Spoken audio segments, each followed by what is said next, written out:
What's up, Foxies, and welcome on down to the Foxhole. I'm so excited you guys are back here with me. Before we get started, I just want to say make sure you guys like and subscribe so you guys can keep up to date with the newest content. And also, I do want to just give a quick reminder that in no way, shape, or form am I trying to, or my goal is to get anyone to stop drinking. I'm simply just telling you guys about why I stopped drinking and my sobriety journey and all the benefits and everything that comes along with it. So with that, I want to get into what's going on around 9 months of no alcohol. And at 9 months of no alcohol, I do want to say, like, I was simply feeling absolutely amazing. Amazing. Like, I was already feeling like amazing before this, but like my mind, body, and spirit and everything was just like I feel like just a bright light. Like I simply really was feeling amazing. And I feel like I was like where I needed to be. And I felt like I was really like on like, cloud nine, no pun intended. But I am going to start today with kind of like the social side of things since I talked about a lot of that in my last episode. And then we'll get to, the all the other aspects of what's going on with me personally at 9 months. And as I mentioned, like in the last episode, my trip back home to Cincinnati, like really just changed, everything. I was already in like a good place mentally, but you don't really like realize, you know, how much better your mental health and mental clarity can be when you put yourself around, just positive people. And you had that love, you had that positivity, and you just really have that support system around you. And I'm just like I said, I'm just so glad I took that trip back to Cincinnati because I got all of that, and I just realized how much better my mental health became after that because I was surrounded by so many people are just full of just life and light. And up until that trip, I was really surrounding, myself with people who were just kind of like toxic to me and, not really supportive of, my journey of no alcohol or either like fake supportive. I could kind of sense that too, very early on and definitely around like, around 2 or 3 months, I could sense it like even more. And I just wanted to feel like every day, like I felt like in Cincinnati, like I just felt alive. And in order to feel like I did in Cincinnati, I just kind of had to start to, and it sucked, but just disengage. And at that point, I really just became my own person. Like my focus was me, me, me, me, me. And I became my like own best friend in a sense because like I mentioned throughout the podcast I kind of lost myself for sure during my depression. And I used to be so good at just loving myself, and my main focus was just to love myself again. And I learned to love, just really love hanging out by myself again and enjoy the peace. I want to say that again, enjoy the peace that it really like brings me. And so like socially, I really just started like not to text people because I feel like majority of the time, like 80% of the time, I was always the person like initiating conversations or initiating the hangout with these bar friends I had. And when I stopped doing that, guess what happened? Did you hear that? It sounded like some crickets. But yeah, like it literally was just like crickets. It was just like nobody like cared about me anymore. When I stopped drinking and no people were no longer like reaching out. As I mentioned, there were only like two people, out of that group that would still reach out to me. So I definitely appreciate that. And the one person I had mentioned, Ron, who claimed we were best friends, that we never, hung out or talked or anything like that, but told everybody like I was his best friend all the time, which like I was not. But like I never even like heard from him, so I definitely like noted that. And now like I'm very much like in a state of friendship where if it's not like a two-way friendship, then I don't want the friendship at all. Like I am no longer doing these one-sided friendships like at all. And like to be honest, I didn't even know like one-sided friendships was a thing until I moved to Vegas. Like I thought everybody, you became friends, and some days somebody will plan something, the other days, the other person will plan something, or they will invite you somewhere and the other person would invite you somewhere.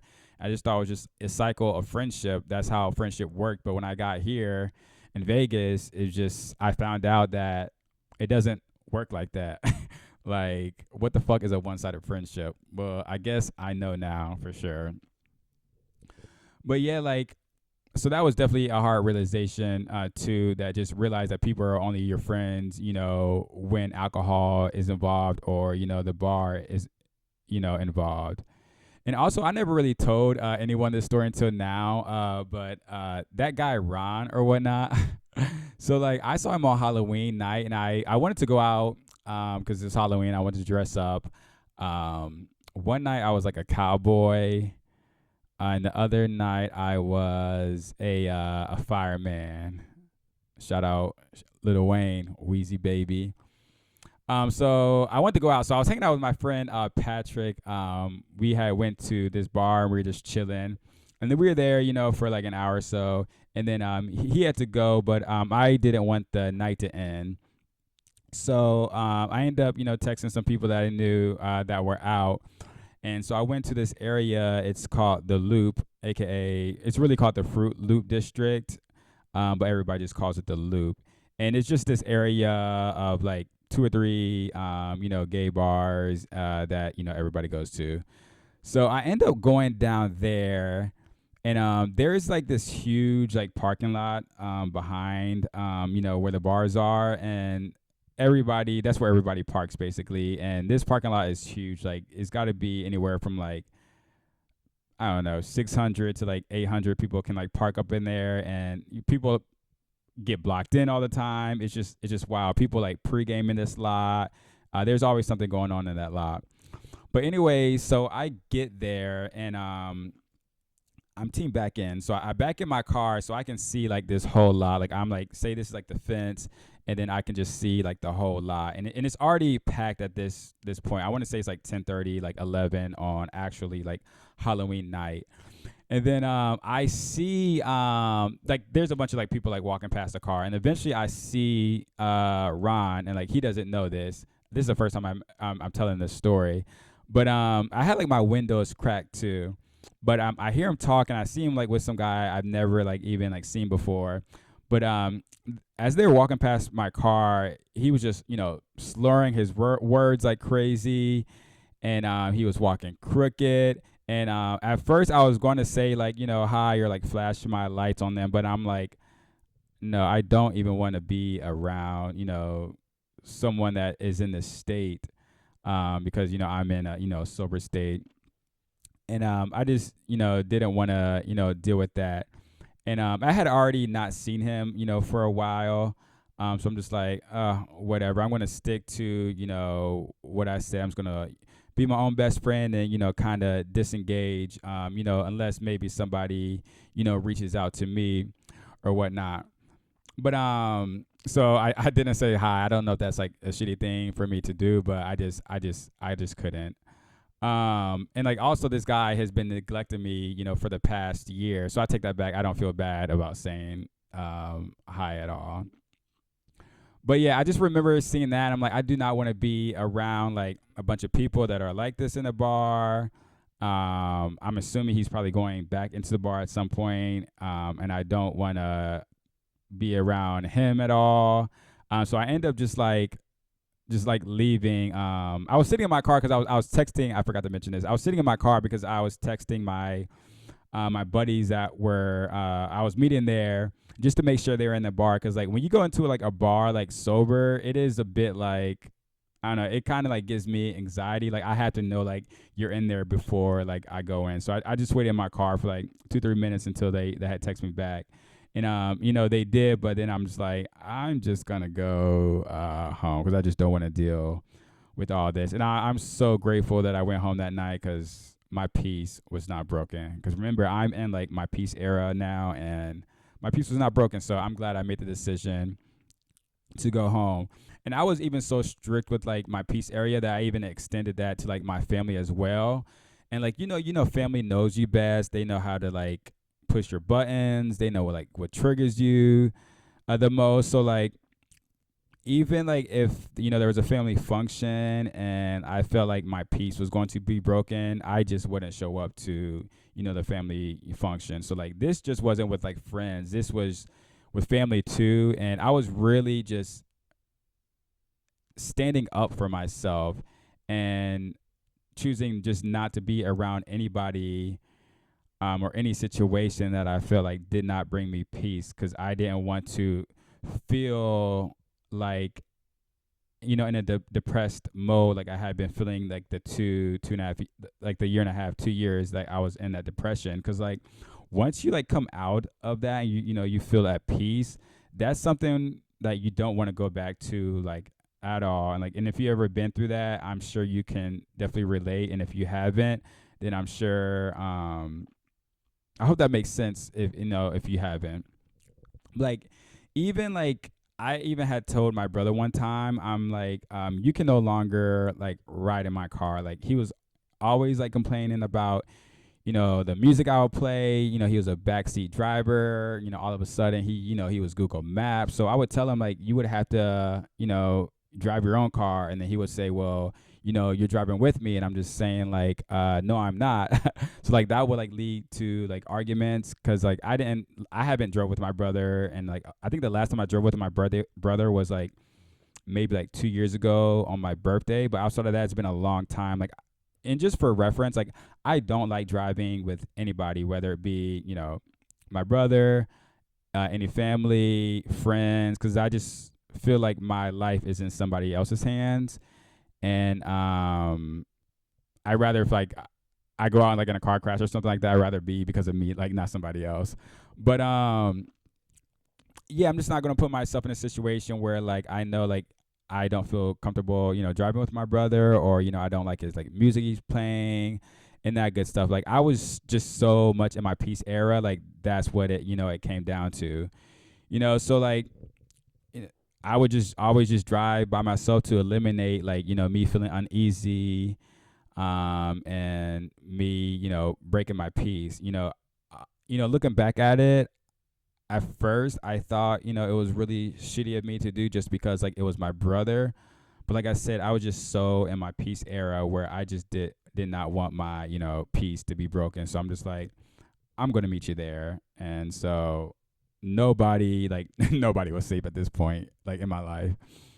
And like all in all, I realized like when you start protecting your peace and vocalizing like your boundaries to people, like you become the problem. Like I feel like at first like I thought I was a problem, but I really wasn't. And at that point in my life, I don't care to be, labeled, as a villain with friends or, my family. It's my life. I'm no longer going to, walk around life unhappy or, not at peace. And like I don't really give a fuck like who you are, like like at all. And like so like I'll be the villain all day in your story as long as I'm at peace, in my own story. And so yeah, and being at peace just means like my mental clarity and my mental health was just it was cute. It was really cute at this point. Um, you know, and the mental health and mental clarity, like at this point, just about like 9 months, were like the biggest achievements. At that time, like not having drank for like 9 months, I could really see, clear, um, see everything clear, and I just felt amazing. My mental health and mental clarity were back. I haven't had good mental clarity since I moved to Vegas because I was just so caught up, in that party lifestyle. But like looking back on everything with good mental clarity and spending so much time alone, I was not distracted, like at all. Like I was free from confusion. My mind was so sharp, and I feel like for a long time my mind, wasn't the sharpest, during my depression. But right about like 9 months, I feel like my sharpness, returned for sure. And I would say like 98% of these people I was hanging out with here in Las Vegas, in my right mind, like I would never hang out with in a million years. I don't regret the time with those people, and they're a part of my story, and it wasn't all bad. There is definitely great memories throughout the years with all these people that I'm always going to cherish, for sure. But like, I just can't help put to notice, like, choosing to be around, these people affected my life, more in a negative way than a positive light. So yeah, and I just kind of realized that, like I mentioned, like, being around, all my friends from Cincinnati. And I just realized at that point, like, how much chaos I have been living in since I've been, like, living in Las Vegas. Going back to Cincinnati, like, I didn't run into like drama, chaos, and everything was just good vibes and positivity. It was just so peaceful. Like, all my friends like have great, heads on their shoulders. They're very successful, and like, I just couldn't help but just to compare my friends in Cincinnati versus, my friends in, Las Vegas, and it's very much just like, night and day. And when I got back, I really just started to, remove, people that didn't bring me peace and joy and happiness, or, just affect my life in a positive light. And, it turned out, for the best, because now I feel just so much better. I feel like peace, and I know who really, truly, matters to me, and who really supports me and loves me in Las Vegas. And even like, I went as far as like social media too. Like, I had to start like just muting a bunch of people who no longer share, the same mindset as me, or, who, post constant like drama or digs at people, or like them always out drinking, acting a mess. And like, this is something like I did. If you, follow me on social media, like, I used to always post, my days and nights out of just like, I don't know, us doing shots. Like, if you you remember, like, especially like in Cincinnati, we would do shots, and it would be like, fuck me up. I know, it was just funny. But yeah, like, I used to do that stuff all the time, and I just like realized just how unattractive it looks, to, somebody else, somebody else that could be attracted to me, who like would date me. And like, looking at like, stories in a sober mind, I'm just like clicking through stories. I'm just like, ew, mute. Like, I just don't want any of that stuff like in front of my eyes anymore, because, it just goes to your brain, and it just, your mind is powerful. So I just need to remove like all of that, from my life. And then once I muted like a bunch of people, that's when I realized how, true that quote is, like, out of sight, out of mind. Like, it really is true. Like, there's so many people I used to hang out with that, I forgot like kind of like existed, because I wasn't, on Instagram like I used to be. I wasn't, watching stories.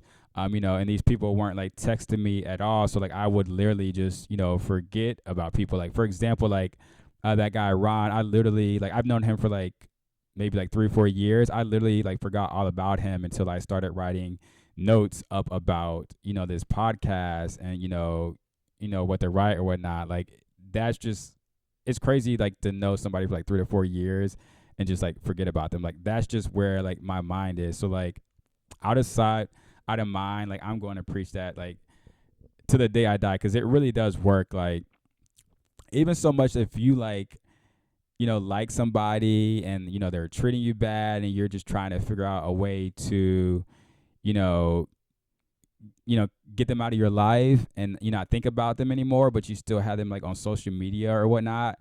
Remove them. Promise you, you will forget about them. Like, for sure.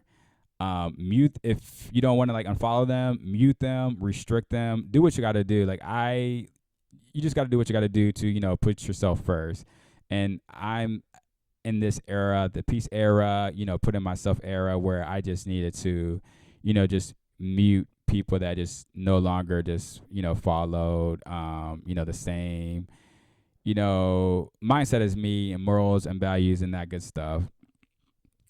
And also, like, at this point, like, I mentioned I was still like going out a lot, but at this point I wasn't really going out like at all. Like most days, I would really only leave the house if I was going to either work out or I had to go to the grocery store.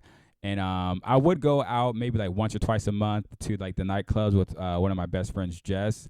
But outside of that, and then sometimes we would go down to Fremont, go to one of our favorite bars, Corduroy, and just chill because she knows some bartenders there, and like now I know them because I met them through her. But we just go chill for like an hour or two, just hang out. But outside of that, like at this point, I was not leaving the house other than those like two reasons. So yeah, so that's kind of like the social aspects of what was going on at 9 months. Um, yeah, and just overall, like I just felt amazing at this point of my sobriety journey for sure. So now I kind of want to get into the other aspects of it. I kind of already mentioned this, but I'm going to start with mental health and mental clarity. My mental health and mental clarity improved, so much from the 6 months to the 9 months, because of what I was telling you about the social aspects. Just kind of doing my own thing basically. And I do want to make it very, very clear. At 9 months, I was still very much in a depression, but I was definitely on the other side of the depression. Like I could definitely see the light at the end of the tunnel. I was so close to it. I just got to be like, go, get your arm, like get me out of this. But like I was so close, to that light. I could feel it. But like my focus and memory started to shine, definitely like a lot brighter. Like I was that guy that always remembered everything on a night out. I may or may not have mentioned it before, but all like drinking in Cincinnati, even here, like I would always have to be that guy that told everybody like what happened the night prior. And at one point I just got to the point where like I was browning out. Like I could remember some parts, but I couldn't remember other parts. And then it got to the point where like I just really couldn't remember like the nights at all. So it was crazy how that like switch flipped. But yeah, that's definitely like one of the reasons like I quit too. Like just not remembering stuff. It's just like not cute. Like you only live once life. Like I want to remember as much as I can. Like I don't want to go out for consecutive nights and not remember them. Like just think about it now. It just it just sounds crazy. Like it just absolutely sounds crazy. And like also like my dad also like had dementia, and it runs in the family. So there's a period of time where like I really thought like I had early signs of dementia. Like I still might. I have no clue. Like my memory like still isn't as sharp as it used to be. I don't know if that's just like age. But excessive drinking just over a long period of time, could lead to dementia. So like if I wanted to get dementia, I'd rather get it, later on in life, than in my early like 50s and 60s. Because like my dad, he had passed away at 68, and I definitely want to live a lot longer than 68. So I'm hoping, since I'm no longer drinking alcohol, it slows down um, whatever in the body causes dementia. And I'm not saying I'm going to get dementia, but it's definitely, I guess, likely because it just runs in my family. My grandpa had it as well. And the next thing is just kind of like just rediscovering joy. Like I was working on myself, a lot of these, past 9 months, and I was handling, the past traumas and just facing all my issues, head on. I was reading, a bunch of like self-help books, this is one of those. And now I could just really start to like, rediscover things I used to do that bring joy to me, bring, light to me, and just, overall just, keep me happy to continually like just boost my mental, health. I started making videos on TikToks again, like which is something I just like love, reenacting scenes from movies, shows, whatever that might be. I started to, dance again. I haven't really like put out anything or recorded anything, but I was learning, dances again like I used to, because I used to all the time just learn dances and then post them. I don't really do that much do that anymore really, but I do still like learn dances. I just don't like post them. Maybe I'll start filming them again and I'll post them. I feel like I'm back in my I want to show the world me era. So yeah, maybe I'll start doing that again. But I was just doing other things like around the house um that I used to do that just, bring me joy that is kind of embarrassing, so I'm not going to mention those. But I discovered new joys as well. Like I was around that time I was starting to, put this podcast in motion. So it was no longer like a thought in my head, because I think I had mentioned before it's like a thought in my head. I just, couldn't really start it, but I started really, putting my thoughts on, paper. So I just started, writing a bunch of shit down. I got on YouTube. I watched, a bunch of videos on, how to start a podcast. So that was a few week thing I was doing, and then that's when I really, started to put the podcast in motion. I started to, buy stuff for the podcast. Like I bought a new laptop. I needed a new laptop, but I bought a new laptop so like I can record and it'd be faster, because my last laptop was slow as fuck. Like I don't even know if it had a virus on it. I don't know why the hell that laptop was so slow, but it was slow as fuck. I bought this microphone, I bought this on air thing, I bought a bunch of stuff, just to prepare for the podcast. But discovered, that I like just rambling here and just like talking.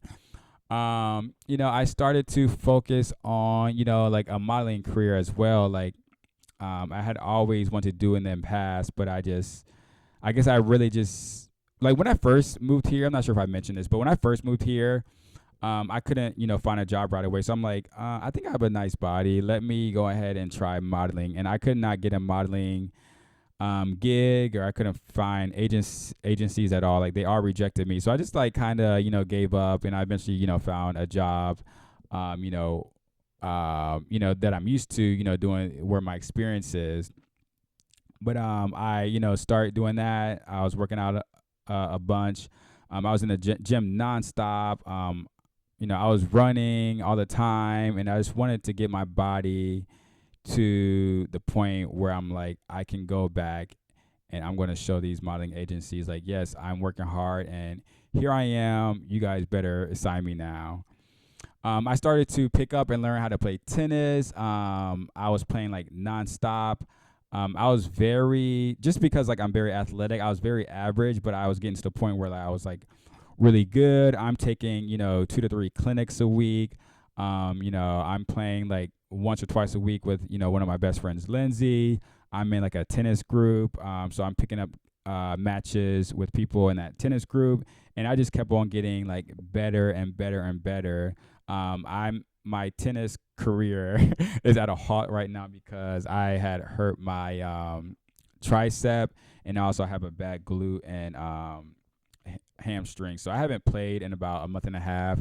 But once, my whole body is better, it's a bitch getting old. Like your whole body hurts and takes so long to recover. But once I get better, I'm gonna, be back in action, for sure.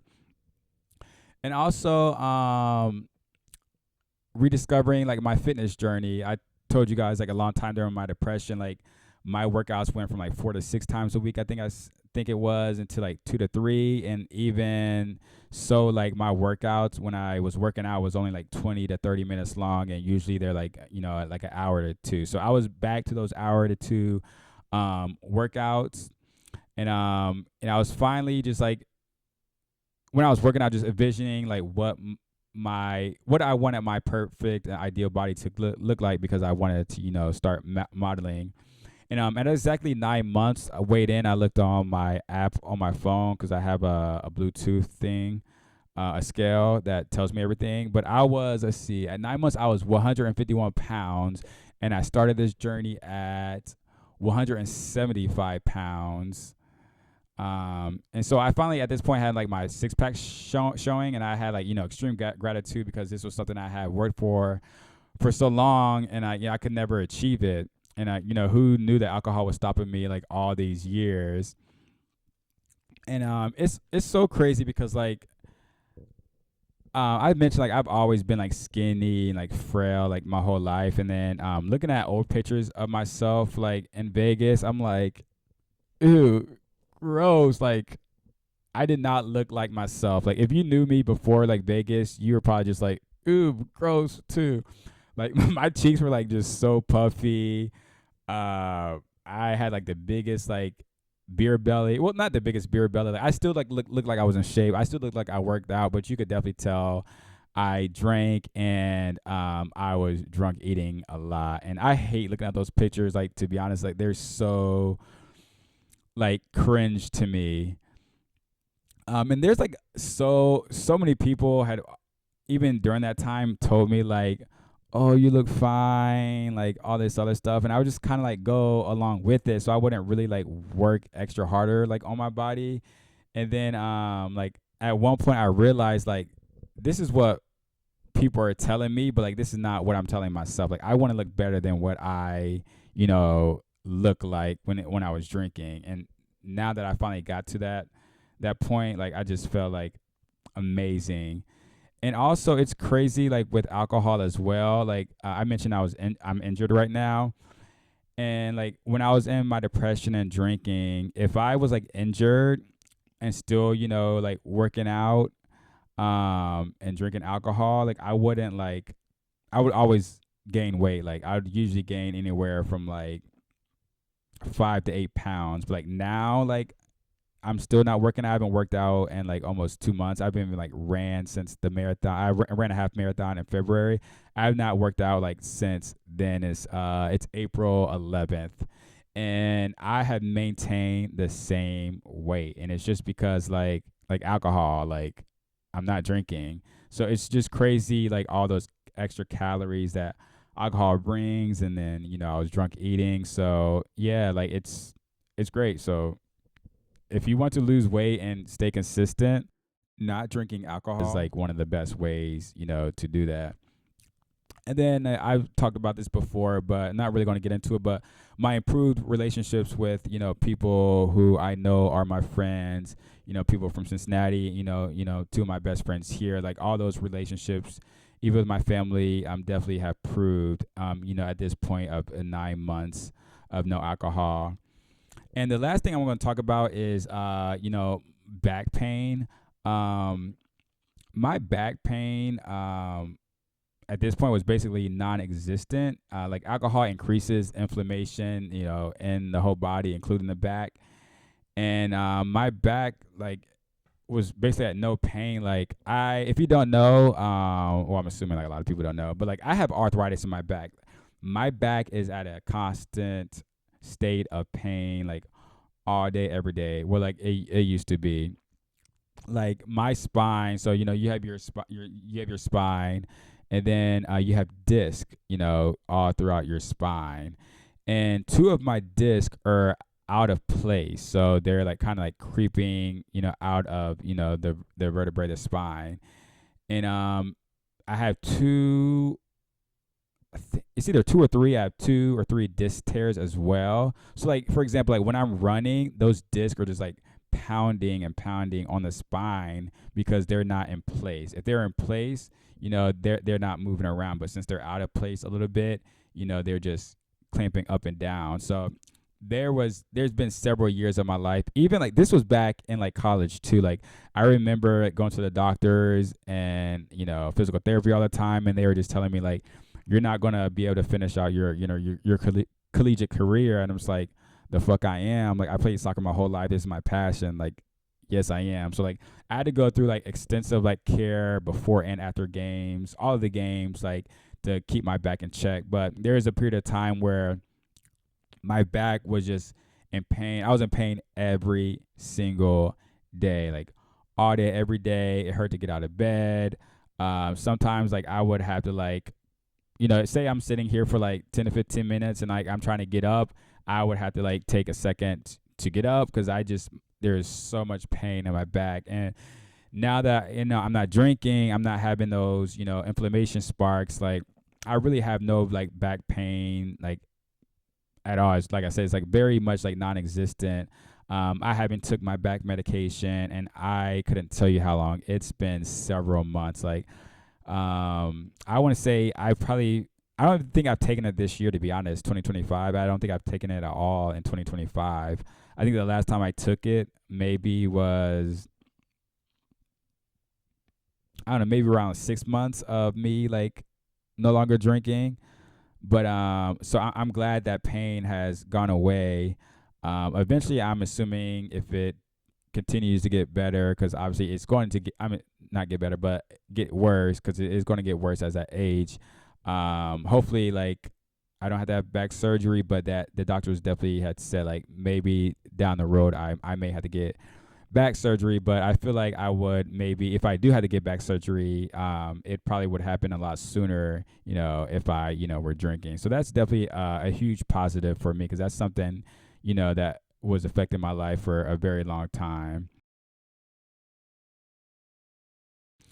But yeah, like now, like I just feel, so great, like before my runs, during my runs, and after my runs, because they would definitely hurt during my runs, and I'm running, anywhere from like 6 to 10 miles, and then that pain would come a lot like after the fact. So like, I'm running on a Monday, and then that pain would come, Tuesday, Wednesday, Thursday, and I'm running these days too.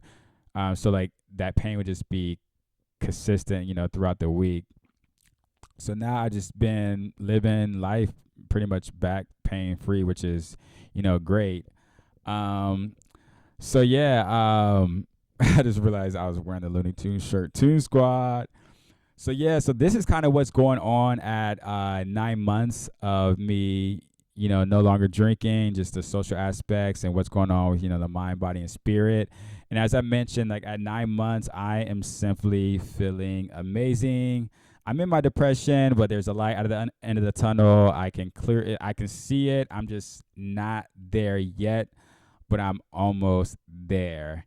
And we're almost there in a sense of, me getting to what life is like at 1 year of sobriety, which I am going to talk about next week. And I cannot wait for that episode.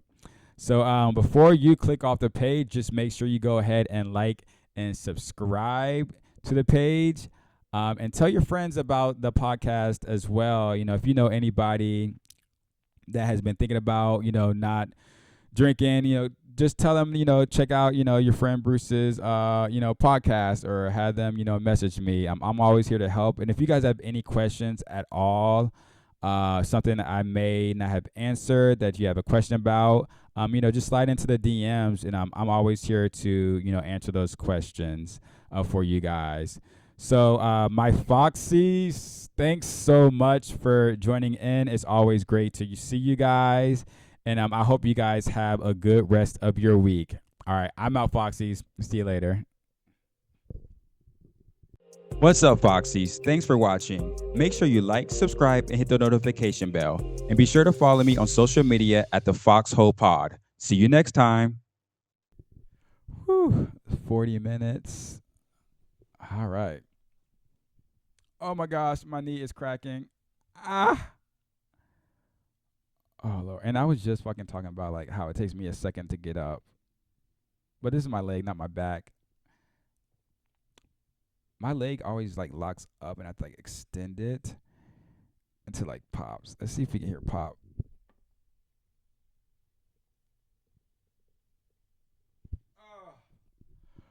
All right. We've got to get moving. Who wears short shorts?